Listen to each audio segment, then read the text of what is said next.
everybody. It is currently Friday, October 31st, 2025, and I'm coming at you live from a devilish meeting in the spooky woods of puritanical New England. Oh, spooky. This episode, we're doing a story time, dude. It's fall. This is a little bit more of a fall story. I guess it is a Halloween story, but I'd say it's more of a fall story.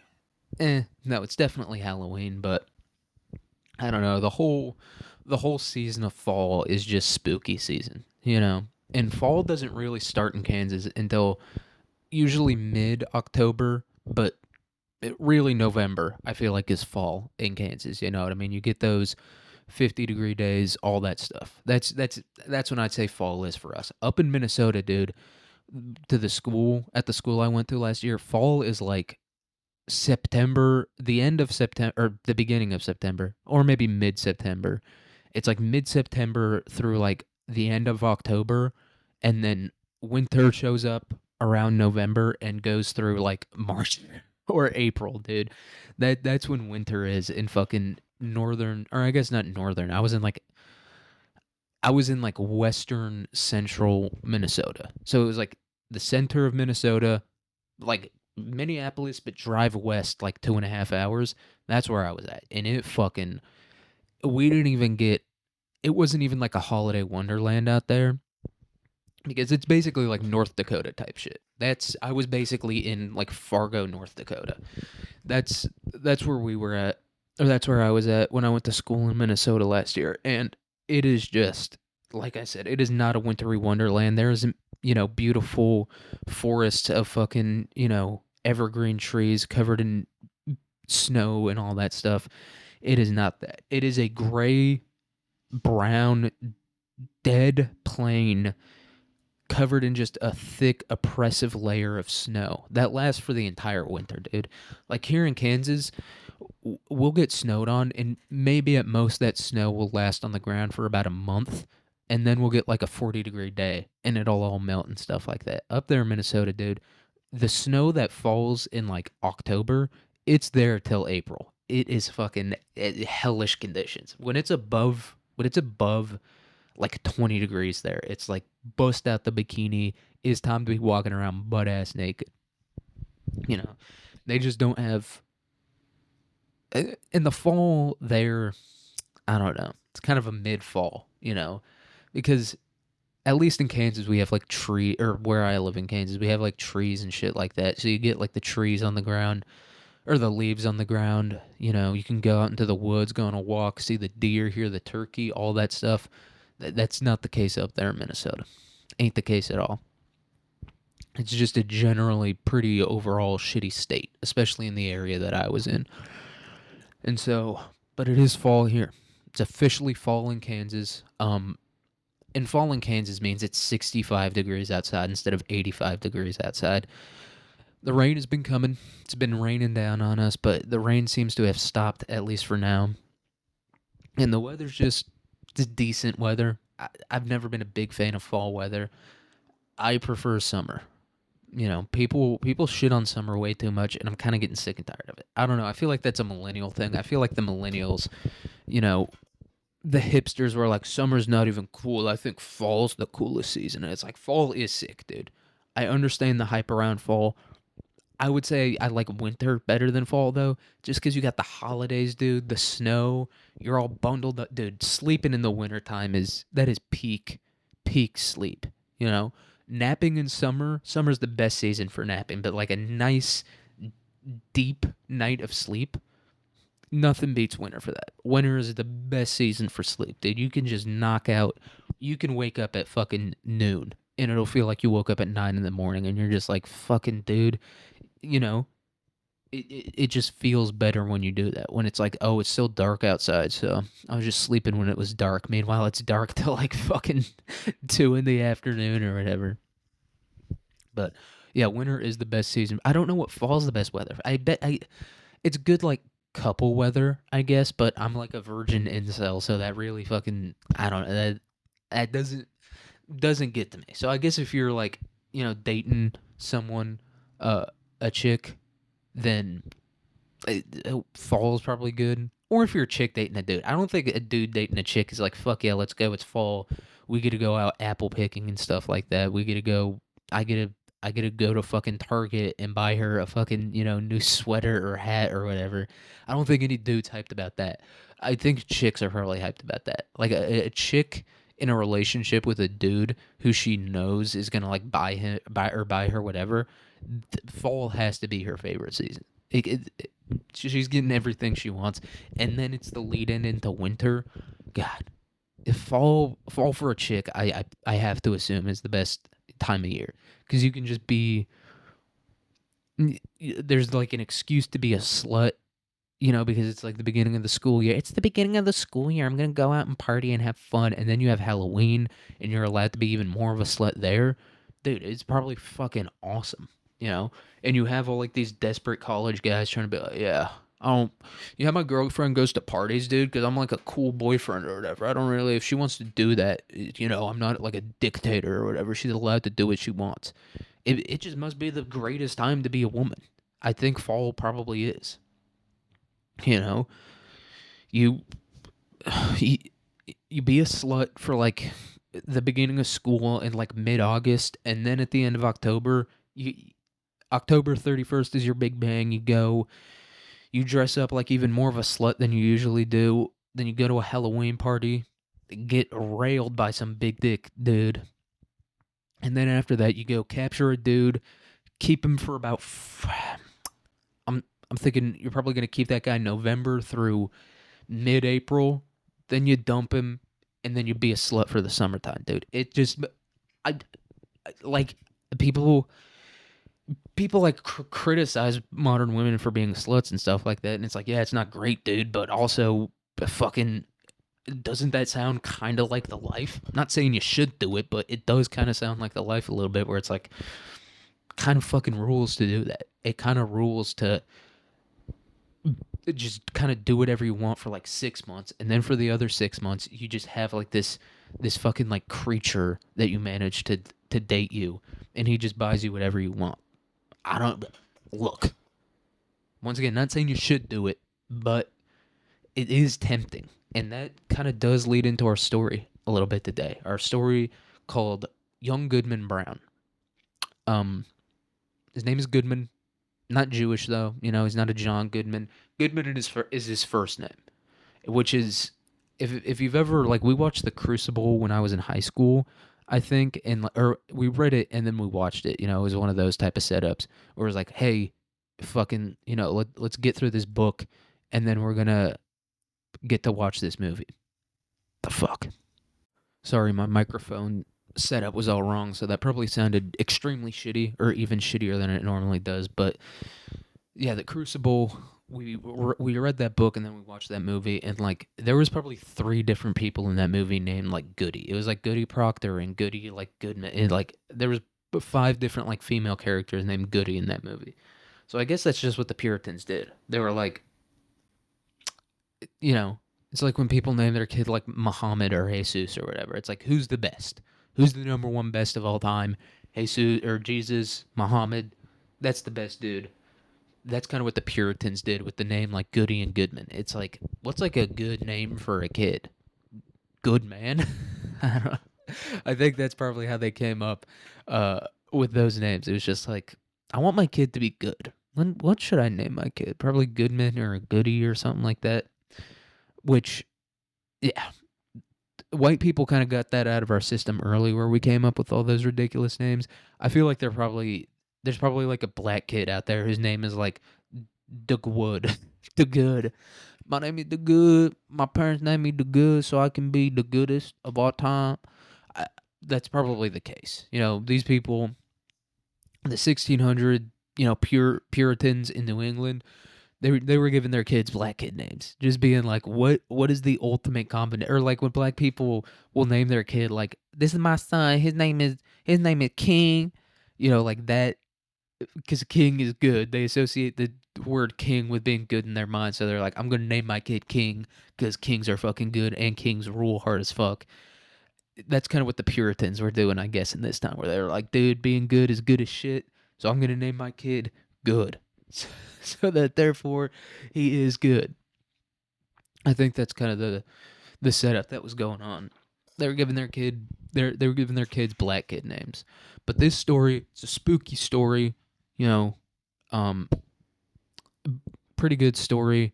I think we're gonna go over a little bit of the symbolism at the end. I didn't write it down in my notes because I was like, I ain't trying to do all that. But I do think we're gonna go through like the symbolism and the themes towards the end of it. The themes are kind of obvious. These aren't. It's kind of like that movie, The Substance. I talked about it in the current events episode. They're not shy about their message. In this book or this short story isn't shy about its message either. You're gonna probably be able to get it, um, but maybe some of the symbolism we might not be able to understand because I think the short story was written in 1835. So some of the symbolism that they had back then was probably different than some of the symbolism that we have now. So I'll see if I can find a whole lot of that. But we are going to be going through the themes at the end for sure, dude. So this story, it's about a 6 page, or my notes are 6 pages. It's about 6 pages of notes, so pretty decent sized story. I think Hills Like White Elephants was maybe 4 or 5, and that's including the symbolism at the end. So it's a pretty decently long story, at least from a notes perspective. So, young Goodman Brown. That's the name of the story. All right, so Goodman Brown looks out as the sun sets over a Salem village in Puritan New England. God, and it's fall time too. I don't know if I don't write that down, but it is fall time at this time of the year, dude. So that just must have been a nice chill going on in the air. You got a fresh pair of fucking, buckled shoes on. You're probably feeling warm and cozy up in those motherfuckers, and you're just looking out at New England, dude. Massachusetts, I think that's where Salem is. You're looking over at Massachusetts, dude. People drive to fucking Massachusetts to look at the fall foliage and all that stuff.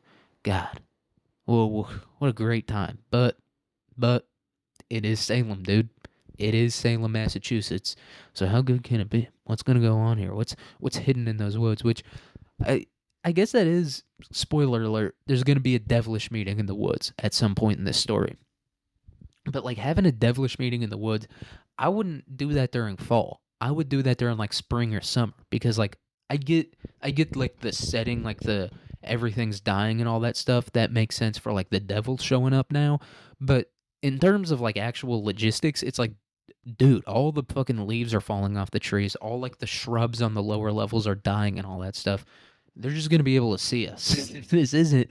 We're not gonna be doing a great job at concealing our devilish meeting in the woods if everyone can just see what we're doing. So that would be kind of my focus. I'd be like, they'd be like, all right, we're going to have our meeting in the fall so we can speak to the devil. And I'd be like, no, we're not, dude. We're not doing that shit. First of all, it's fall. It's gonna be nice when we go, do that shit when we're walking out to go do it. But by the time the meeting actually starts, because he only shows up at 3 a.m. or whatever. By the time the meeting actually starts, it's gonna be cold as shit, and we're not gonna. We don't have any like personal heaters. We can't wait in our cars or anything. This is fucking puritanical England. We don't have a portable space heater with us. It's gonna be cold as shit, and also anyone who's anywhere near us is going to be able to see what we're doing in here. So no, we're not going to do that shit in the fall. We're going to do it in the summertime when it's nice and warm outside, all right? When I've already planted my crops and we can go out there and we can do the meeting then, And it's going to be like light for so long. He's probably going to show up when it's still light outside. We're going to do it in the summer. That's what I would be saying. So Goodman, anyway, Goodman is looking out over Salem Village in the fall, and he turns to his wife, Faith, who is wearing pink ribbons. I think it was in her hair or on her hat or something like that. But she's wearing these pink ribbons, and she's begging him not to leave, but he insists that this night must be the one where he goes on his journey before sunrise. I don't know if Faith exactly knows what's going on here. And if I didn't spoil it, you wouldn't really know either, but I don't know if Faith knows what's going on. But he's just, I don't even think he has like a gun with him or anything, so he's literally just like, yeah, I'm going to go walk into the woods tonight, which leaves There's very few things you can do without a gun when you're walking alone in the woods at night. Like, at least if he had a gun, he could be like, Faith, babe, don't worry, going out and I'm getting us this Thanksgiving turkey. Or I guess Thanksgiving maybe hasn't happened yet. So I'm just going to get a turkey and we're just going to eat it on the third Thursday in November. um, but yeah, so Faith, I would be concerned as well. I understand where Faith is coming from. I'd be like, babe, what are we doing here? This is, you're just gonna go out in the woods in the middle of the night, or she does know what's going on, and she's like, fucking don't talk to the devil, dude. It's Salem. We just dealt with this shit. Do not go fucking talk to the devil, dude. Don't go out there and do that, okay? Stay here with me. So I understand where Faith is coming from. So he tells her to pray for him and that she must go to bed before dusk or harm may befall her. Bitch, alright, you gotta do one thing for me. You gotta go to bed before the sun goes down. It shouldn't be that hard. It's fall. The days are getting shorter. The sun goes down at like 8 p.m. So I guess it might be a little bit hard, actually, now that I'm thinking about it. Once again, if this was summertime, it goes back to my point. If this was summertime and he was like, go to bed before dusk, before the sun falls, she would have an easy time, dude. She could stay up till like 10 p.m. reading. Okay, let's go. It's getting dark outside. It's already 10 p.m. I'm going to go to sleep now, right? If this was the summertime. Unfortunately, this is the fall. So she's going to bed at like at 7:30, 8. She's going to bed pretty fucking early. So, I mean, once again, that's point summer.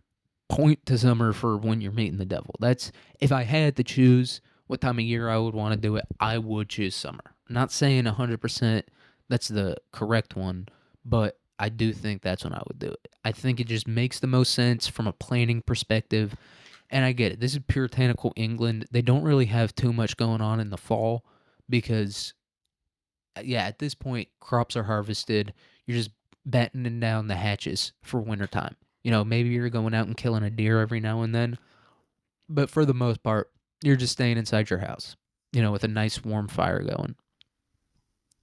So once again, it's just summer's better. I don't know what to tell you guys. All right. And so as he walks down the streets, as he walks down the street into the woods, he looks at her, regretting the fact that he must run this errand tonight. Once again, the author's being a little bit coy. We all know these tropes, though. I think that's kind of why I said it. I was like, dude, it's happening in Salem Village during puritanical England times. There's going to be some sort of witch or devil or something like this. Author's being a little bit coy, being like, whoa, what's going to happen? What's he going into the woods for? But we know why this dude's going into the woods. He's either like, you know, going full on the vitch and like eating a baby, or he's going to go up there, talk with the devil, maybe dance around a campfire, something like that. We know that's what he's doing up in there. But he is regretting it. He does not want to have to do this tonight. He's like, fuck, why do I have to do this, man? He's kind of getting, and we don't really get a good reason why he's doing it. I guess he's just going in there. He's just going in there to do that. So, and he's just like, God damn, I wish I was with Faith tonight, dude. And I'm imagining a chick named Faith who wears pink ribbons. Oh, she's probably like not skinny, right? But like, she's like in shape, like thin, but a little bit plump at the same time. Like she got a little bit of chub on her. God, nice round face, puritanical bitch. She's got the bonnet on. He's probably like, God, I wish I was home fucking that. But no, I gotta go deal with this bullshit, dude. Gotta go fucking, the devil, is it a witch? It's something's going on here. I gotta go fucking deal with this shit instead of spending the night with my baby Faith, my girl Faith. So as he walks, so Faith looks troubled, and Goodman wonders if she had a dream foretelling her about what dark forces may be at play, but Goodman believes she is too pure for this to be the case. So he's walking down the street, looks back at Faith, and he's like, God damn it, why do I have to leave? And then Faith is looking at him like, I don't even know how you make a troubled face. I guess like a little bit like scrunched and like frowning. I guess like that type of face. Or maybe she's like a scared type of thing where she's just like, oh, you know, that. But she was troubled nonetheless. And So Goodman's like, did she have a dream about it? Did she dream I was gonna be dancing with devils, mixing Eye of Newt with Toe of Salamander and drinking that? And then he comes to the conclusion, no, she didn't. She's too pure. All right, we're literally Puritans, and her name is Faith. I mean, come, she's clearly too pure to be having, to be talking to the devil in her dreams and all that stuff. So he's like, all right, I gotta keep down this path. Faith is gonna be here for me waiting. She's pure of heart. She's pure of soul. Probably not pure of vagina, but not because it's been fucked so much, but because this is like pilgrim times in New England, so she's probably not washing it too much, but that's fine. That's okay. If you can't deal with a little bit of stink, then you might be pink. I was trying to think of a rhyme there, and by pink I mean gay. All right. So he's going down this path, and so Goodman turns back down the dark road, which winds through a gloomy forest as he makes his way towards an evil purpose. Is he sacrificing somebody? That's kind of what I thought when I was first reading this. I was like, this guy, he made some deal with the devil, probably about like crops or something like that, so he could survive. And now he's got to like sacrifice a baby and eat it, which that might be true.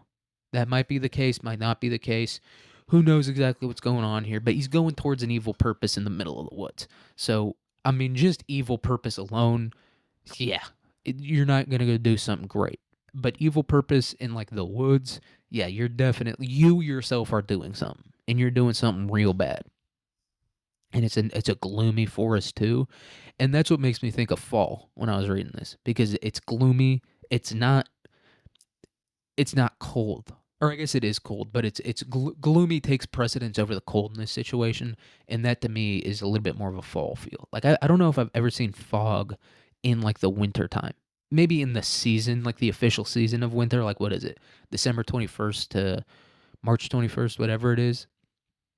I might have seen fog sometime in there, but when it's actually wintry out, there's not a whole lot of fog. But in a in fall, there is fog. So, and I think that's what they mean by gloom. I don't know. Maybe they just mean it's overcast. It is New England, and Old England is constantly overcast. So New England must be overcast at least a little bit. So, he continues down the path, paranoid about what is lurking in the foliage, and as he looks back, a man appears in the road in front of him. So he's walking down this path, and he's like looking around, and he thinks he hears something behind him, and so he looks behind him, and then it's like, okay, nothing's there. And then in front of him, there's this kind of like bend in the road, and this dude just appears, and he doesn't appear from like behind the bend. He appears like sitting at a tree, and so he's sitting at the base of this tree, just kind of appears in front of Goodman. Who is this guy? He's clearly some sort of magic man. I don't know. A witch, a warlock, a mage of some kind. He's one of those things. And he just appears in front of young Goodman Brown. And I don't know why they specified that he was young. I'm sure that has something to do with like the symbolism in the story or something like that. But he is young. This is a young Goodman Brown that we're dealing with here. But there might be an old Goodman Brown. I don't know. Can't really remember. You guys might have to figure that out. So the man rises and begins walking with Goodman while criticizing him for being late, and Goodman explains that Faith delayed his departure. I mean, my girlfriend is. I'm late because of my girlfriend is that excuse, I guess, has been going on for centuries. I guess for centuries. Yeah, my girlfriend just wouldn't stop fucking talking. She just wouldn't let me leave has been used for centuries. But it is also kind of on Goodman because this is puritanical times. So he could have just smacked that bitch and been like, I'm the fuck out of here. Although, I think maybe not the Puritans were against violence. The Quakers were definitely against violence.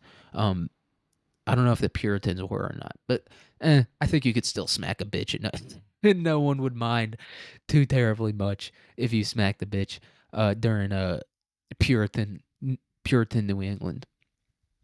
So it's not really that good of an excuse because the devil's probably like, dude, it's 1600. You could have just beat the shit out of that lady and been on your way. But Goodman's like, no, made me late, dude. I love Faith too much. She's my little Faith. So the man looks almost exactly like an older version of Goodman Brown. So this is old Goodman Brown. And he carries a staff which seems to move like a large black snake. Large black snake. Anyone else a little bit turned on? Anyone else wishing they were in a cuck chair watching their wife get spaced out by the bowl? So this guy, a little bit zesty, if you think about it, dude. It's like carrying around a big old black snake that's like moving around and stuff like that. It's a little bit questionable now, isn't it? So this guy, in addition to looking like an old Goodman Brown, might be a little bit gay. He's just look. If you were carrying around a big white snake, I'd also say that you're gay, right? Or a big brown snake, or a big Thailand snake. I would say you're not gay in that situation because if it's a big Thailand snake, there's probably a lady boy, in which case you're straight as hell, dude. Trans porn is straight as hell. But this dude in particular, he is a little bit zesty. He is carrying around a big old black snake, just letting it wriggle around in his hand, and he's, flopping it around and all that stuff. So he's walking around with this big old staff. So the man tries to get Goodman to hold the staff, and Goodman denies this and says he's only here to uphold an agreement. You gotta respect that. You gotta respect Goodman, you know, a little bit being like, dude, I'm just here to fucking get the job done. How about you get off my ass about this shit? I have to respect that all business attitude. I don't like it all the time, but in this particular scenario, I do respect Goodman for just being like, dude, why are you trying to get me to hold your big black snake? It's a little bit fucking gay if you think about it. I'm not holding this snake. You look like an older version of me, but I didn't call you dad, so you're probably not my dad. So why don't you just fuck off, dude? I'm not trying to hold your snake. I'm just here to do a job. It's kind of like a Mike Ehrmantraut type of thing where it's like, I'm just here to do business. I guess that was a little bit more of a Rocky, but it's what my Mike Ehrmantraut impression sounds like. So, and that's kind of what Goodman's doing. He's like, dude, I'm just here to keep a fucking move on. All right, how about you get off my ass about this shit and we get going. All right. So he's moving through the forest. He's refusing to hold this big black snake. Straight as hell, dude. Shout out to him. Not gay at all. He's like, my bitch made me late today. I'm kind of sick and tired of this shit. It's getting cold outside. I've had enough. Let's just go get this shit done. All right. But the man continues to try to tempt him and says that he has worked with many other men of the Brown family, and Goodman says he's unaware of these relationships and the evil that came from them. So Goodman's being like, dude, I don't know what the fuck you're talking about. Yeah, my dad made a deal with you or whatever. I don't give a shit. I'm not my dad though. I'm young Goodman Brown. I'm not old Goodman Brown. I'm not middle-aged Goodman Brown. I am young Goodman Brown. So I don't really give a shit about what my dad did or did not do with you in terms of deals he made or like when you worked with him or whatever. I'm just here to uphold this end of the deal. And I don't care about the outcomes of it. I'm just here to keep working, okay? But I don't know if that's exact. I don't know if that was the exact tone. It might have been just like, dude, I don't know. I'm assuming it's something like that. And so the man replies that he has connections with basically everyone in New England, which shocks Goodman and makes him wonder who he can trust, including his own minister. Yeah, Goodman this just must be so shitty for Goodman. You know what I mean? Just being like, not only is the devil real or something like the devil, this guy's got a big black snake in his hand, or this guy's adjacent to the devil at the very least. He's an evil dude. So for not only to be real, but for it also to be like, God damn, dude, scared the fuck out of me, dude. Watched a horror movie last night. I've been jumpy ever since then.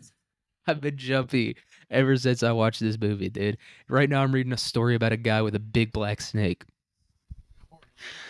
Like a page. I'm just Have a video recording? No, the camera's just on.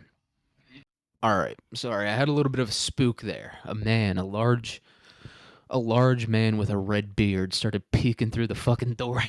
my boy decided to spook me, but we were talking about John Goodman, or I knew I was gonna say John Goodman, young Goodman Brown, and how he's refusing to take on this stick, and how everyone is connected to this guy, whether he's like the devil or whether he's like a demon, like a witch or a warlock type of guy. Everyone in New England has some sort of fucking connection to this dude. So The man laughs at this, and Goodman insists he can't keep following him or it will break Faith's heart, dude. This is, and I think this is maybe a little bit like kind of more obvious, like a symbolism or a theme or whatever, where this guy is just fully dedicated to his faith, right? Faith, both in the sense of it being his wife and also being like his literal puritanical, like Christianity type of faith. So I think that's maybe some of the symbolism here. And as we go on in the story, you'll maybe see um how that symbolism plays out. It's not just like a loyalty to faith. It's some other shit going on with faith and with his own faith. And I don't know. I don't think it's a spoiler alert. No, I won't even say it. Actually, I want to keep this hidden. I want it. I want that to actually be a reveal. I already basically told you this guy is the devil, or at least a devil adjacent dude. Um, so I do want to keep at least one surprise. But he's like, dude, old Johnman Brown, old old Goodman Brown. I can't fucking keep walking with you. It'll break Fate's heart. I can't break my baby's heart, dude. I love her too much. The pussy is too fire.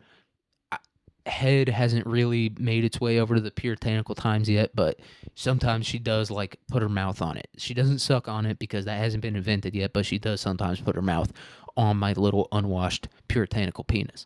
So the man points out a woman whose name is Goody Close, who is one of Goodman's spiritual advisors, and Goodman insists that they take a shortcut through the woods so she doesn't see him. So this guy, he knows he's walking with someone he shouldn't be walking with. You know, they're walking side by side, talking with each other, and Goodman's like, dude, I shouldn't be walking with you, and I especially should not let Goody Cloyce, I think I said close. It's Cloyce. I shouldn't let Goody Cloyce see me walking with you through the woods. You got this big weird staff thing that's like moving around, kind of like a snake or whatever. She's gonna tell everybody, and then I'm gonna be fucked. This isn't even like me talking to the devil in modern times. This is me talking to the devil in puritanical times. I'm definitely gonna be fucked if she sees you walking with me. So we gotta take a shortcut through the woods. So as Goodman diverts through the woods, the man walks up to Goody and touches her in the neck with his staff, and she cries out and she calls out to the devil. So I guess he walks up to her, touches her with the staff, and she's just like, "Devil, oh, yeah," because maybe she doesn't realize this dude is the devil. Maybe she just sees him walking with Goodman Brown, and she's just like, I guess Goodman's just chilling with his dad or his grandfather dad. But he puts the staff on her, and she's like, fuck yeah, let's go. You're the devil. I love the devil. Let's get this shit going. And so, I mean, yeah, not even Goody Cloyce is safe, dude.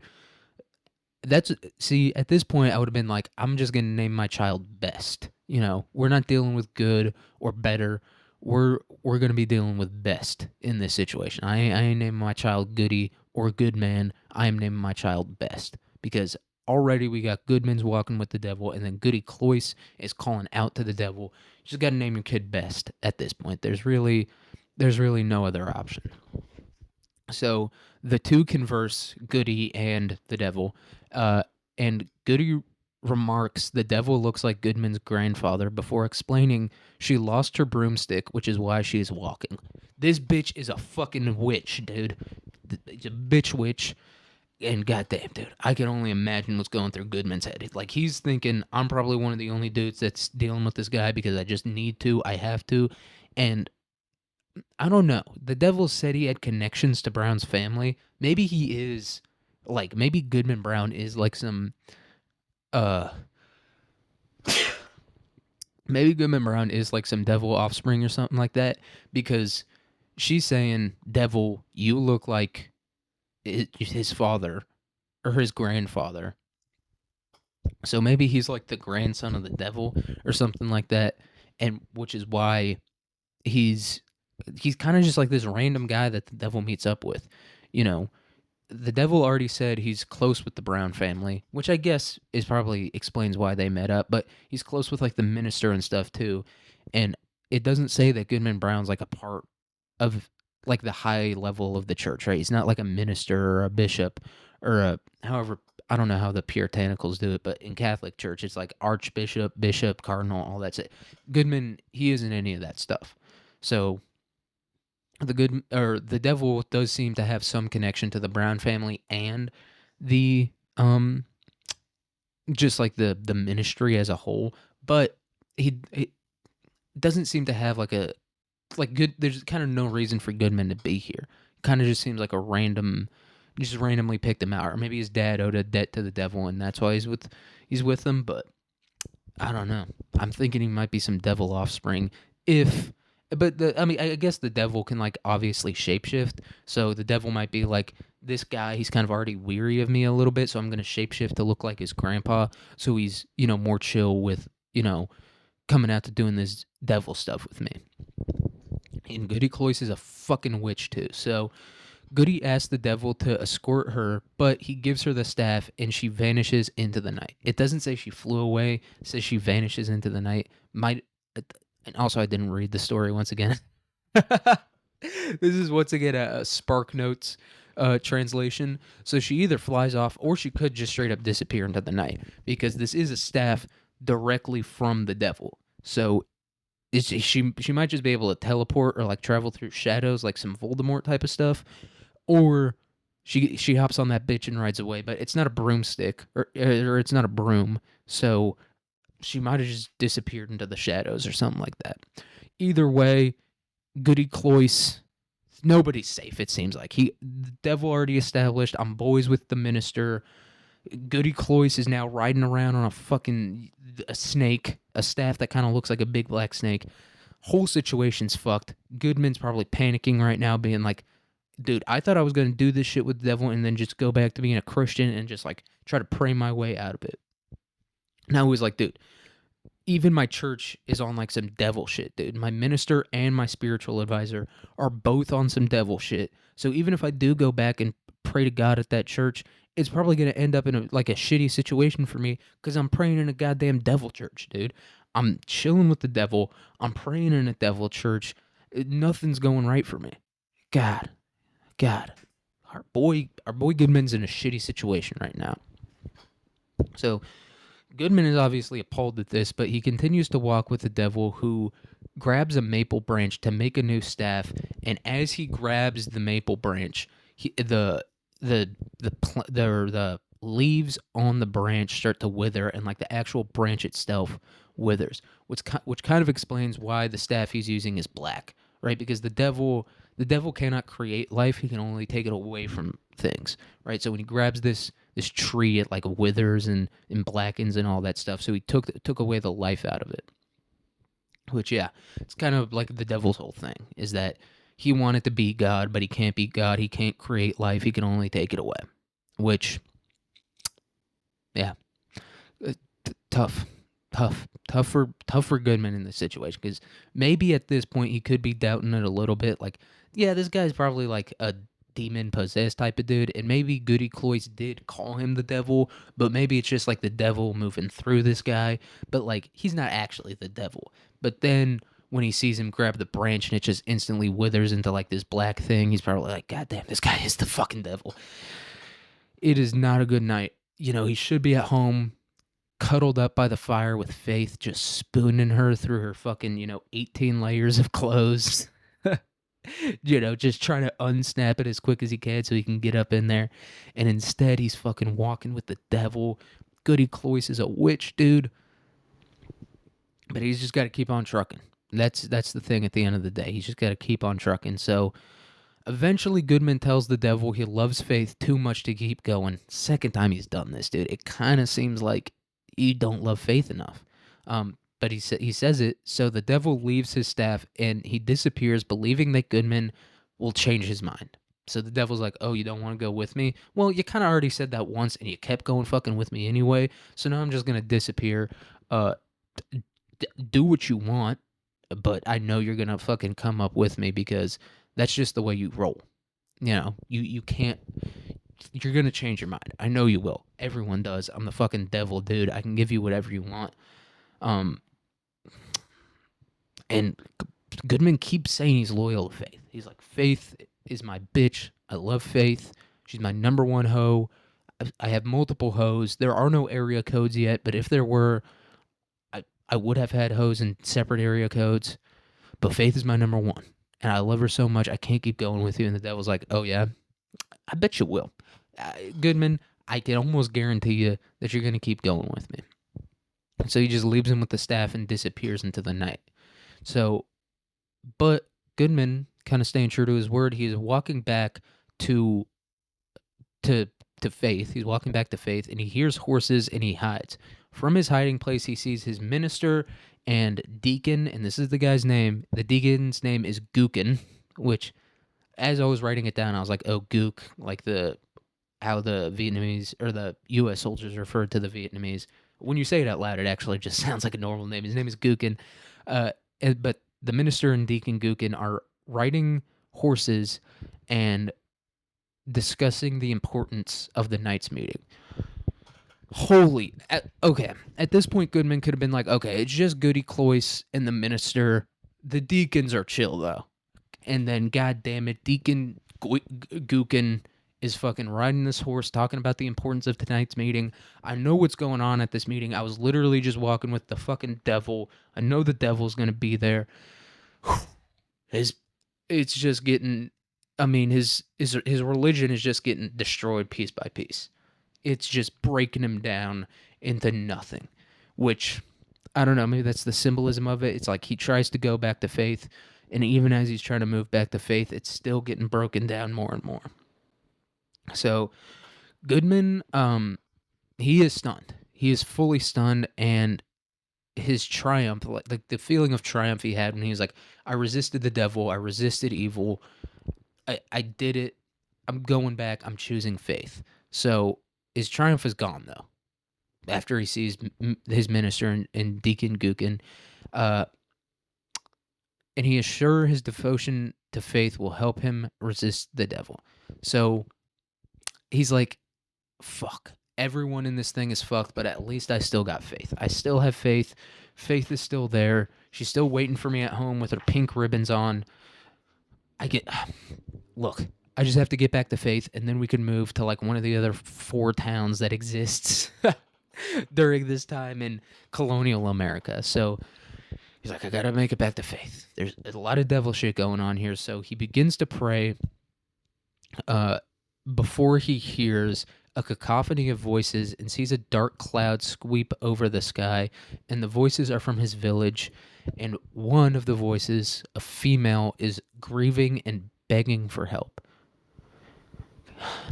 The guy can't even pray without catching a fucking break. He's literally like, I'm going back to faith.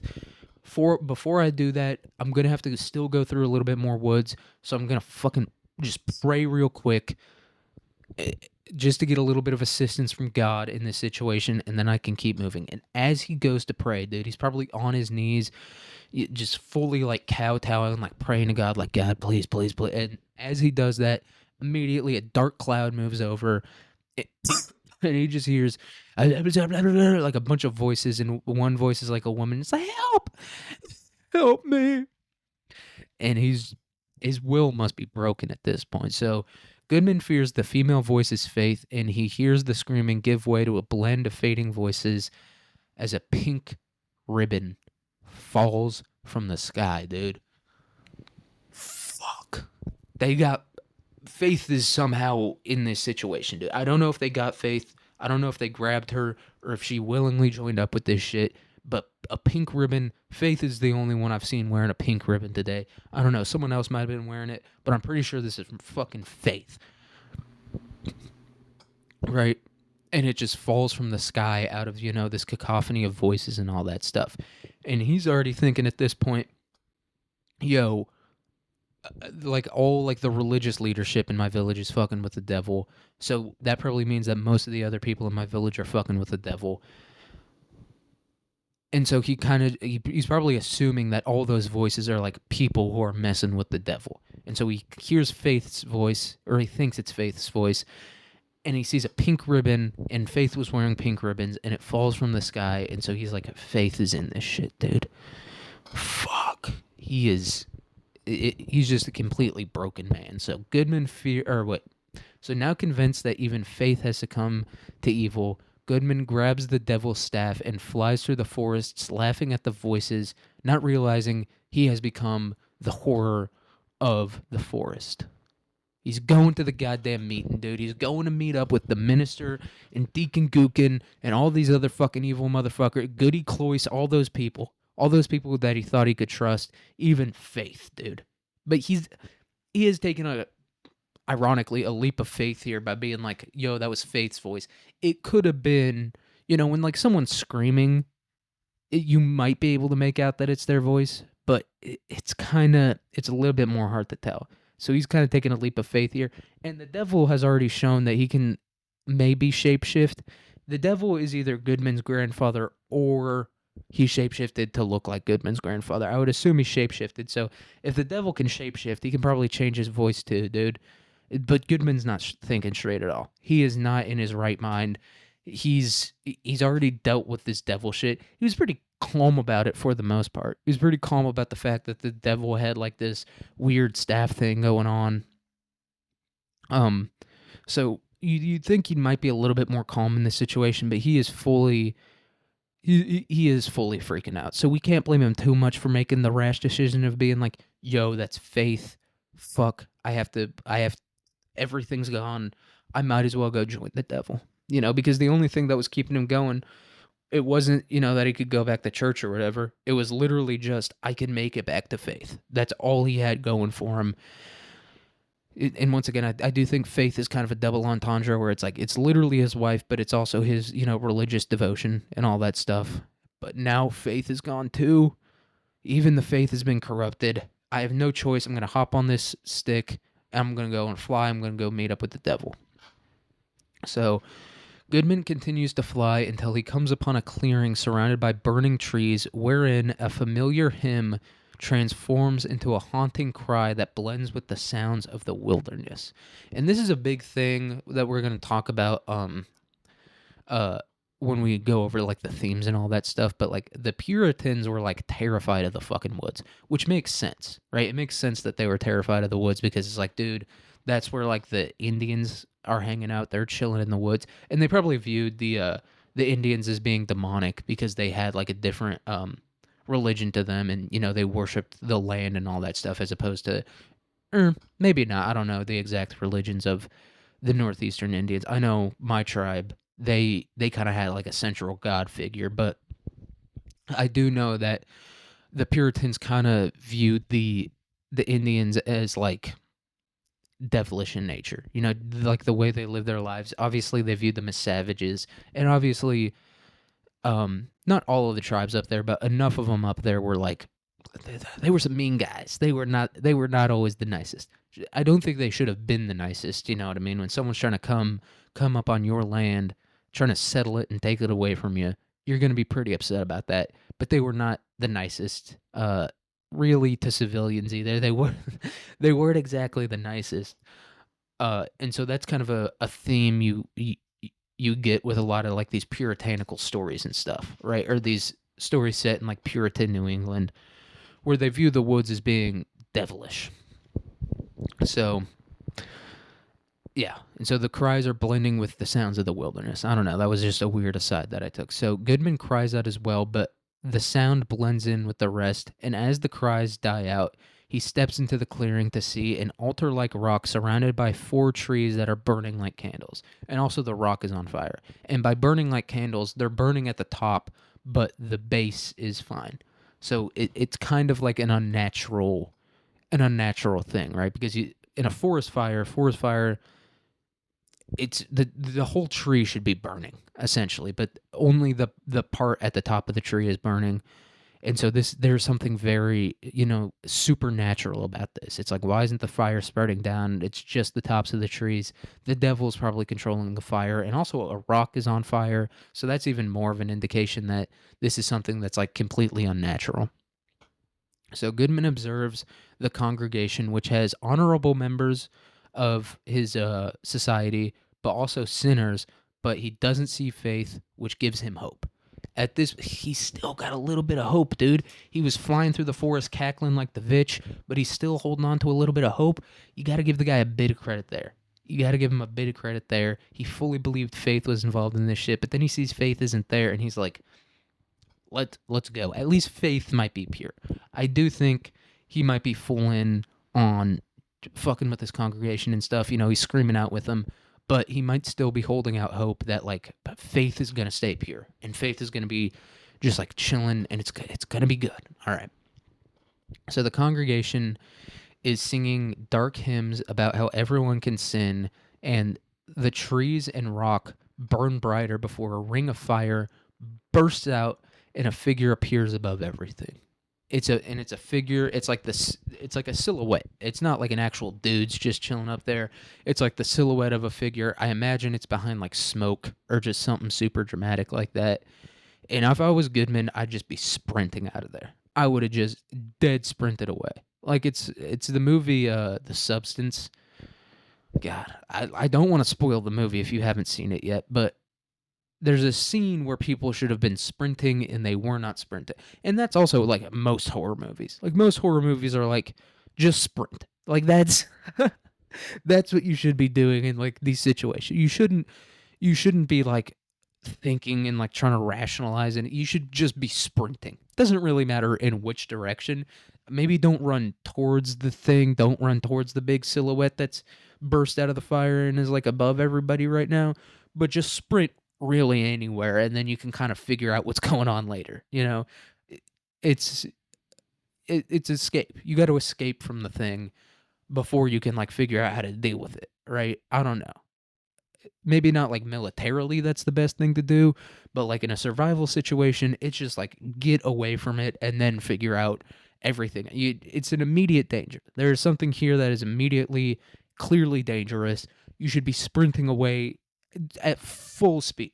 Don't Hines Ward played in the NFL without any ACLs. If you tear your ACL, you're going to be fine. Just sprint the fuck away from this thing. So a voice commands the congregation to bring forward the new converts, and Goodman emerges from the tree. God damn it, Goodman. I think at this point, he literally is just holding out faith or holding out hope that faith is still chilling. That's all he's got going for him. He's like, look, I might fuck myself by messing with the devil and all that stuff. It seems like at this point, that's my only option, but at least faith is going to stay pure. But it's like, dude, you got to. If everyone else is fucked up, then faith is going to get fucked up too, dude. You got to be there. You got to be your rock or the rock for faith. But no, he's stepping out into this forest to go talk with the goddamn devil. I mean,